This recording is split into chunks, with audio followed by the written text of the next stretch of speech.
everyone, and welcome to the Business Development Specialist video series. Today we'll be going over creating a strategic business development plan, which you'll have to create in the BDS program itself. First, let's go over an overview of a strategic development plan. Since business development requires the fostering and cultivation of relationships with buyers, suppliers, and competitors, creating a plan that helps to convey those objectives and propel the company forward is a vital key to successful business development activities. So why use a business plan? Well, for any business activity, be it marketing, PR, or business development, you are more likely to succeed with a plan in place. Planning helps you to visualize where you're going next, how you will get there, and what sort of results you want to have. If you were to go head first without any sort of analysis of the waters you were theoretically diving into, you have little chance of successfully swimming anywhere, let alone floating. So plan so that you can know why you're doing the things you do in the business and to help solicit support from the rest of the company, investors, and your customers. Some components of the strategic business development plan will fall into these 6 sections. They are the executive summary, strategic goals and tactics, the SWOT analysis and industry analysis, financial and organizational structuring, expected results and measurement of success, and lastly, a conclusion.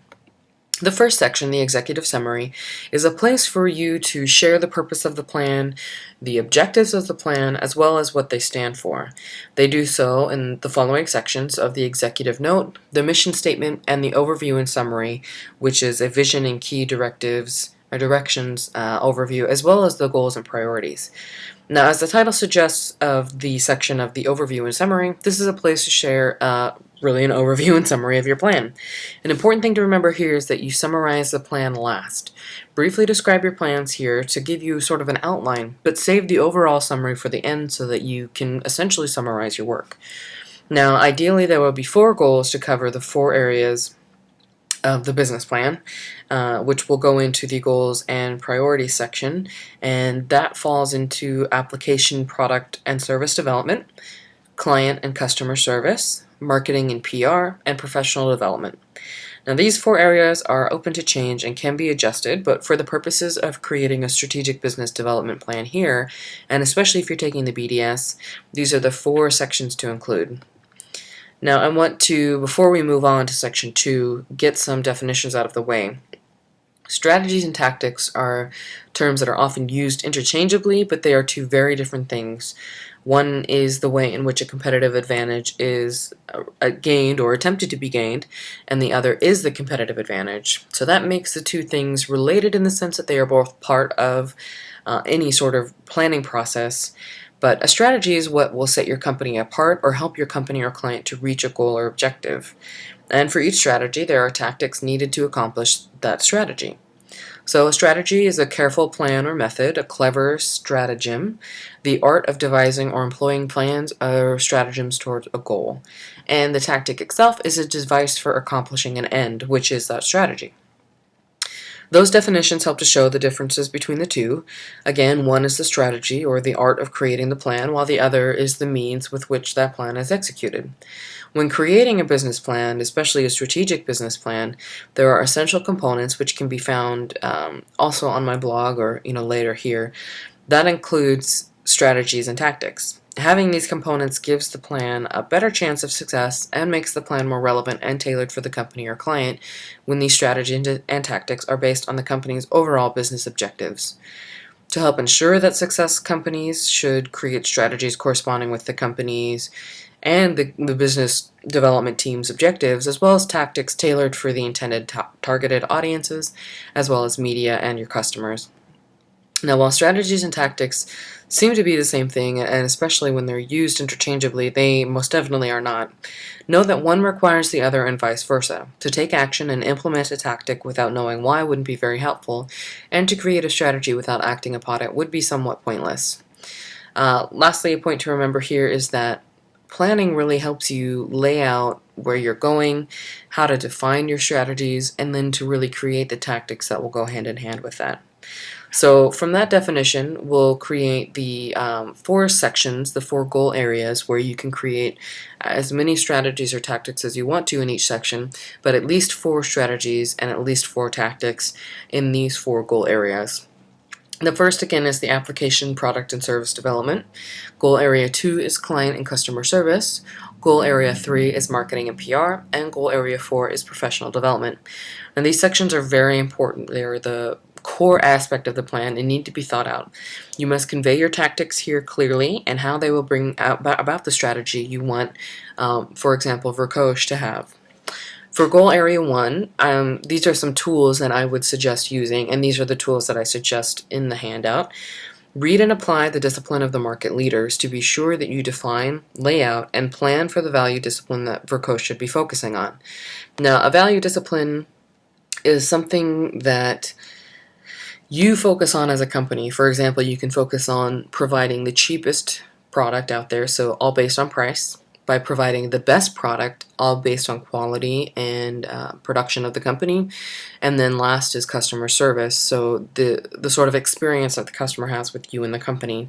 So for Vercoche, for this example, and for area 1, really select the one area that you want to focus on and push that towards the application, the product, or the service that you create. Beyond that, you can do whatever else you want to. So if you want to include research in this goal area 1, that's fine. Do what you see fit. This is simply a suggestion. But overall, be sure to give reasons backing up with information why you want to use this. And this information will also be included in the SWOT analysis, because hopefully you'll be including research that you've put into the SWOT that will include, for example, opportunities show that customers are really looking for a product that meets their needs based on monetary income, and also base needs such as eating, sleeping, hygiene, things like that.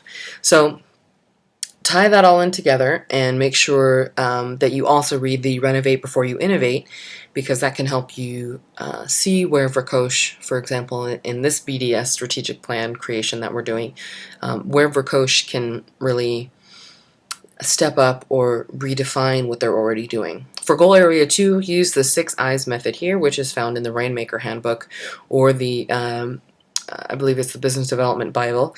Please lay out the route you will take to use this tool effectively to reach your goal through the strategies and tactics you list here. Also, feel free to implement any of the other tools in the toolbox that's found in the Business Development Bible. And additionally, consider the chapters in the Marketing Gurus that talk about loyalty programs and turning prospects into customers.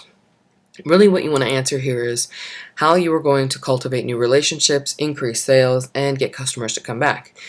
For example, Vercoche, the company that's in the case study that I created for you guys, wants to connect with customers online and offline. So how can they do that while simultaneously turning shoppers into loyal customers? For area 3, for marketing and PR, I'd like you to go through Godin's 5 steps of successful marketing. Now, in this book, while his text doesn't necessarily give an outline of a formula for how specifically each plan needs to look in terms of the marketing aspect, but it does give you an outline of each part of the marketing plan or agenda needs to have to make it successful. For example, how you craft a story that is believable, how you work with the worldview of a current customer, and how your company can be and maintain its authenticity. So go through these 5 steps to define the formula for your company and your current situation, Vercoche in this example. Now for the last area, goal area 4, for professional development, this is really a place where you can get creative. What do you want to have inside your company to be a training program, whether it be other tactics that you want to encourage your sales teams with? Just be creative. Be sure to cite from some of the text if that's where you drew your ideas from. And it will also really help to reiterate why you chose it. And lastly, just explain your reasoning. For section 3, we're going to do a SWOT analysis. If you've never done one of these, that's fine. This is a great introduction to doing so. Now, since I gave you guys a fictional company to work with, you may need to make some of this up or look for a different sort of analysis or demographic informational piece about a coffee company, because you really need to look at the strengths, weaknesses, opportunities, and threats of a company, which include opportunities for targeting other audiences. Weaknesses include competition, changes in the industry, changes in your own company that you can, kind of draw from the company overview that I created. And lastly, threats include things such as the internet changing the way that companies really reach people. But that could also be an opportunity since Rakosh wants to be an online retailer. So really think about this. You can create a box like this and put things into each sort of crosshair area, so that way you can really have it laid out. And then lastly, I want you to create a paragraph of industry trends to really show the demographics of the target audience, to really show the trends for other coffee companies, and to show the trends for online sales, online shopping, and the way that marketing works with an online company instead of a typical brick or mortar firm. For section 4, we're going to go over the financial and organizational structuring. I want you to use this section to define what your budget will be in relation to the strategies and tactics that you choose to implement. Moreover, I want you to use this space to define the responsibilities of each department or branch for the company so that each team or individual knows their roles. This can be as in-depth or brief as you see fit, but again, just be sure that you can convey your point in reasoning and that I can understand it appropriately. And really use this to show the monetary estimates that you have. And like for the first part, the marketing and PR social media area, I estimated that even though social media is free to use, it does cost time. And if you have a team member working on that for you, that can be $5,000 worth of time throughout the year. So really think about that and convey that in this chart as well. Continued here, we're going to talk about the activity timeline, and this includes showing on the right-hand column when this will be implemented. Overall, I want this to be a timeline for you to show when things need to be implemented, like the increased sales training programs need to be implemented in quarter 3, but you'll also list when the training program is over in the tactics and strategy section above. But for social media and a website sort of activity, those can be ongoing and something that Rakosh, for example, wants to continue doing for the rest of the company's lifetime, especially with the increasing popularity of social media, which is just ever increasingly popular. So think about this realistically and think about things that need to be implemented in the year, especially since this plan is written for a specific year. Section 5 is really going to help you give a boundary and a measurement to how you can say something was successful or not successful. I know in PR it's hard to really say, oh yes, our social media efforts were successful, but really measuring it is a little difficult. So define your desired outcomes for each strategy that you want to implement and for each tactic that you have for each strategy, and what plans you have for monitoring or measuring the success of the plan.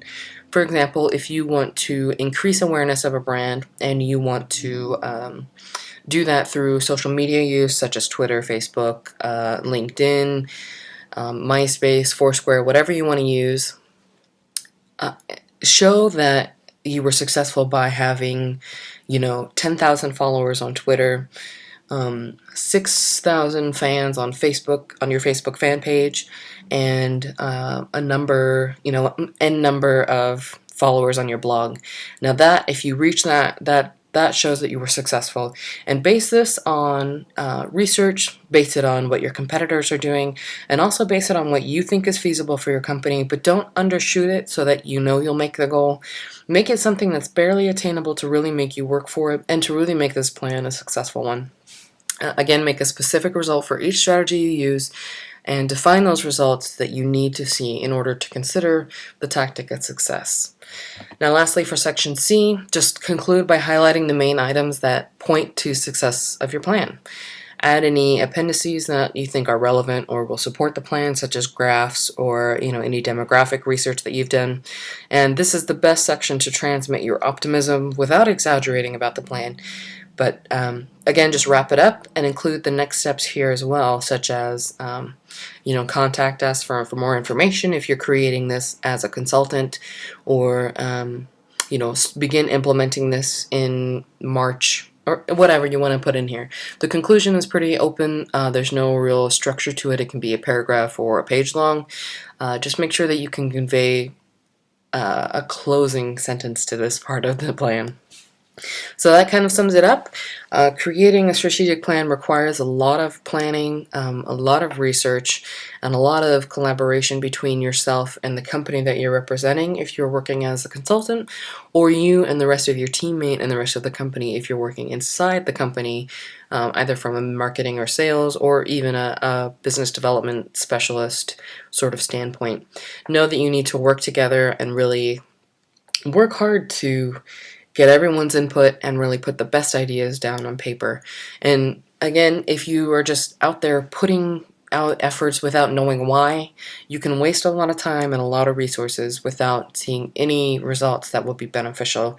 So this plan is really going to help you pinpoint why you'll be doing something such as social media. Because if you just hop on that social media bandwagon without giving it purpose or without giving it reason, then you're really just wasting time. So know what you want to do, know where you want to go, and know what the results are that you want so that you can measure the success of your initiatives. So if you guys have any questions, feel free to email me, ashley@businesstraining.com, or feel free to hop on our forum and post this as a question to sort of start the conversation. So thanks for your attention, and good luck with creating your strategic business development plan.